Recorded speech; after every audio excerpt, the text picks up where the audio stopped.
Welcome to part 1 of the chapter Chemical Kinetics. We have learned different aspects of chemical reaction. The spontaneity or feasibility of a chemical reaction can be understood by the study of delta G gives free energy.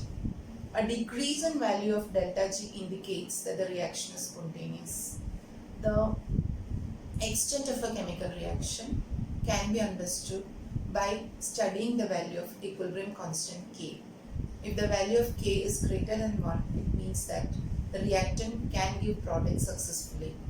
But the third and the most important aspect of a chemical reaction is to understand the speed or the rate in which a chemical reaction occurs. Although thermodynamics gives a satisfactory explanation about the feasibility and extent of a chemical reaction, it does not provide any details about the rate or speed in which a chemical reaction can occur. So, in order to study about the rate or speed of a chemical reaction, we are depending on chemical kinetics, which is a very important branch of physical chemistry. Now, in chemical kinetics, we are going to study the rate or speed in which a chemical reaction can occur, and also the factors on which the rate of a chemical reaction depends upon, and some details about the mechanism of a chemical reaction. Chemical kinetics, actually the word kinesis is a Greek word, and kinesis means movement. So in chemical kinetics, we are actually going to discuss about the movement of a chemical reaction or the speed of a chemical reaction. There are chemical reactions which occur in different rates. When we see chemical reactions, when we study about chemical reactions, we understand that some reactions occur in great speed, very fast reactions. Like when you mix silver nitrate with sodium chloride, the formation of silver chloride occurs so spontaneously, and such reactions are called as fast reactions. It is very difficult to study the mechanism of such fast reactions. Similarly, neutralization reactions, where we mix an acid with a base. These reactions also occur so fast that it is difficult to study the mechanism of such reactions. So these reactions are all called as ionic reactions. Now, why is it difficult to study the mechanism of ionic reactions? That is because these ionic reactions do not involve the breaking of bond. So that is why these reactions occur so fast, and it is difficult to study the mechanism of these reactions. There are some other reactions which occur very slow, like when we see the rusting of iron. You know that rusting of iron does not take place spontaneously. It occurs in a week or two. Sometimes we get misled that no reaction is happening there at all. In this chapter, we are actually going to focus on moderate reactions, reactions which occur in moderate speed, reactions which can be studied in laboratory conditions, and which occur in such a rate that the speed can be measured or calculated easily under laboratory conditions. The examples for such reactions are hydrogen on mixing with iodine, giving hydrogen iodide, or nitrogen when it mixes with hydrogen, giving ammonia. All these reactions occur in moderate speed. These reactions occur in moderate speed, and we are going to study about these reactions. Many other reactions are also there. Hydrolysis of ester. Hydrolysis of ester is a reaction which occurs in moderate speed. Similarly, the hydrolysis of sucrose. Hydrolysis of sucrose. This reaction also occurs in moderate speed.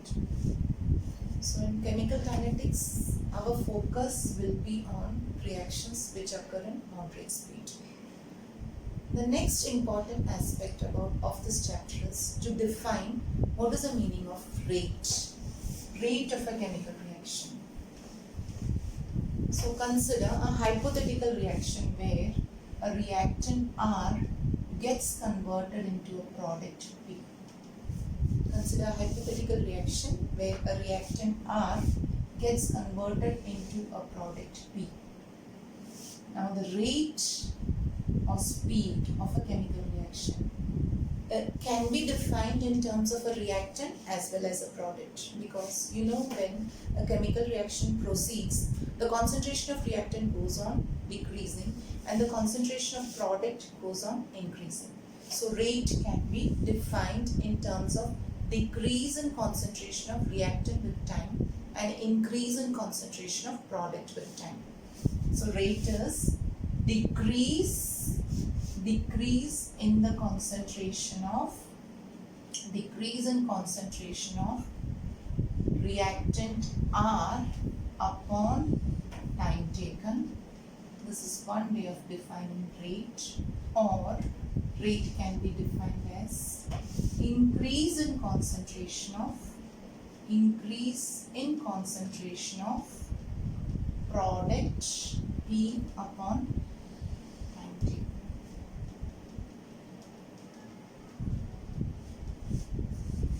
Now consider a reactant R. Consider the reactant R. Let its concentration change from R1 to R2. Similarly, consider a product P. Let its concentration change from P1 to P2. Also consider a time T, time interval T, and let it change from T1 to T2. So, rate in terms of reactant. How rate is written in terms of reactant? It is equal to R2 minus R1 upon T2 minus T1. But remember, the reactant concentration decreases as the time increases. So R2 is less than R1, therefore we are putting a negative sign. Because R2 minus R1 is negative, rate can never be negative. Rate or speed can never be negative. So a negative sign is put before calculating the concentration of reactant. And rate in terms of product, rate is equal to P2 minus P1 but divided by T2 minus T1. But you know P2 is greater than P1. So P2 minus P1 is a positive quantity. So here we are not multiplying with a negative sign. This is equal to minus delta, or I can write here again, rate is equal to minus delta R upon delta T, or that is equal to delta P upon delta T. So again, I'll define what is the meaning of rate. Rate or speed of a chemical reaction is decrease in concentration of reactant with time or increase in concentration of product with time. The next section here is to define the unit of rate. Now see here, concentration. How is concentration measured? Concentration is measured in mole per liter. How is time measured? Time is measured in seconds. So the unit of rate is mole liter inverse second inverse. In fact, in chemical kinetics, the time can be taken in seconds, it can be taken in minutes, it can be taken in years, or it can be even taken in days. So we can write the unit as concentration upon time. Rate of a chemical reaction can be defined as change in concentration by time taken, delta X upon delta T. This concept is very similar to how we calculate the speed of a vehicle, that is a mechanical speed. Suppose imagine a car is traveling a distance of 250 kilometers in 5 hours.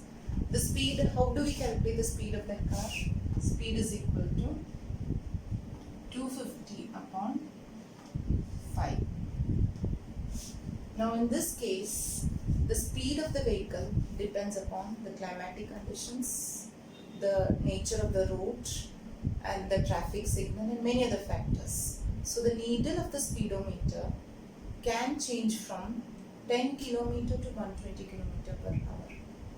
So the speed if you want to know the exact speed of the vehicle, that can be calculated by looking at the instantaneous speed, which is given in the speedometer.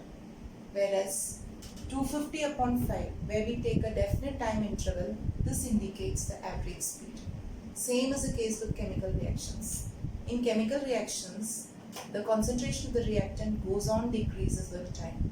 So when we calculate the average speed of a average rate of a chemical reaction, it does not give the exact rate of a chemical reaction.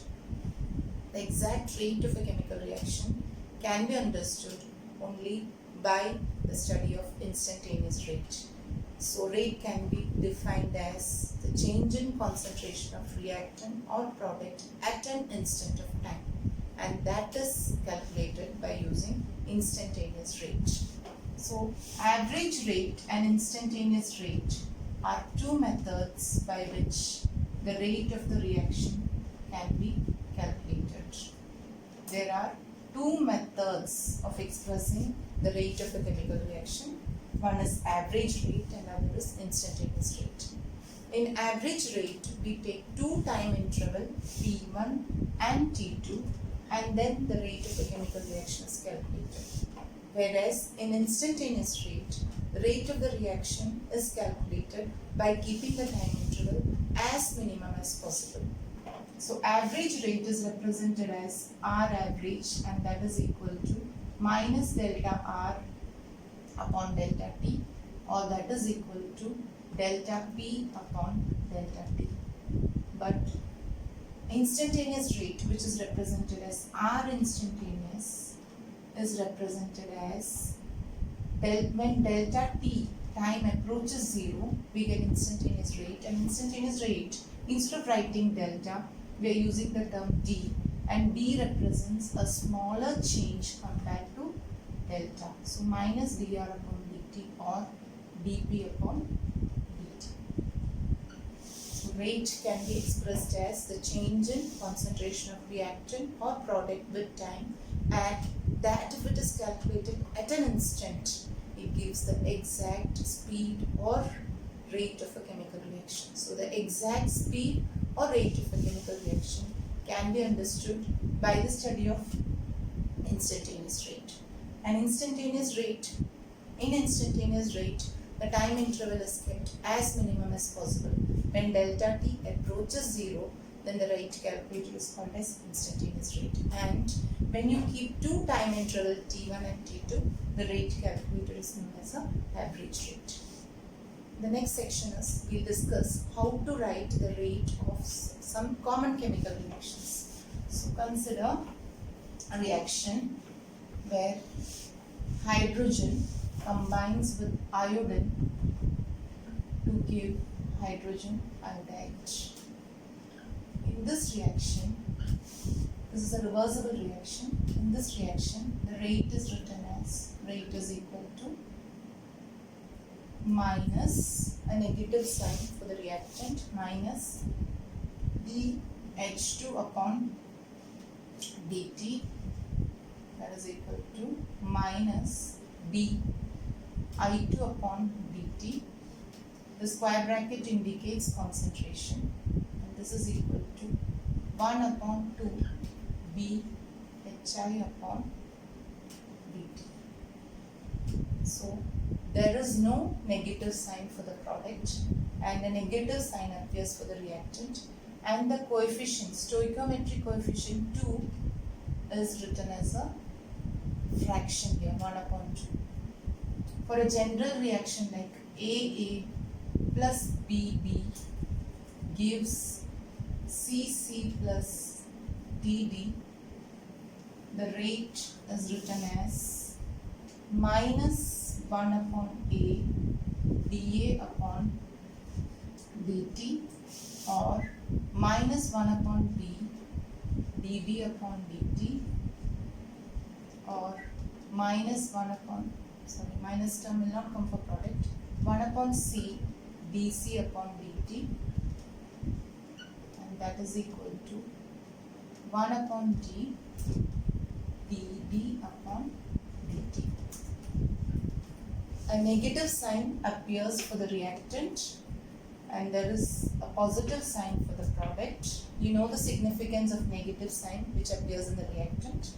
The stoichiometric coefficient A, B, C and D are written as actually as a fraction divided by 1 upon A, 1 upon B, 1 upon C, 1 upon D, like that. Our chemical reaction A plus 2B gives 3C. You have a chemical reaction like this, rate is equal to 1 upon minus d upon dA upon dt, the square bracket indicates concentration, minus 1 upon 2 dB upon dt, and that is equal to 1 upon 3 dC upon dt. So the reactant concentration goes on decreasing and the product concentration goes on increasing, and the disappearance of A is equal to 2 times the disappearance of B, and that is equal to 3 times the appearance of C. When I was telling about the rate of a chemical reaction and the unit of chemical reaction, when we consider a system of gases, in a system of gases, the concentration is measured in terms of partial pressure. So for a system of gases, how do we express the unit of a chemical reaction? So for gases, the concentration is expressed in terms of partial pressures. For gases, the concentration is expressed in terms of partial pressure, and the very common unit of partial pressure is atmospheres. So rate is equal to change in concentration upon time taken. In the place of concentration, partial pressure is used for gases, and for partial pressure, the unit of partial pressure is atmosphere. So rate for rate or speed, the unit of rate or speed for gases is atmosphere per second.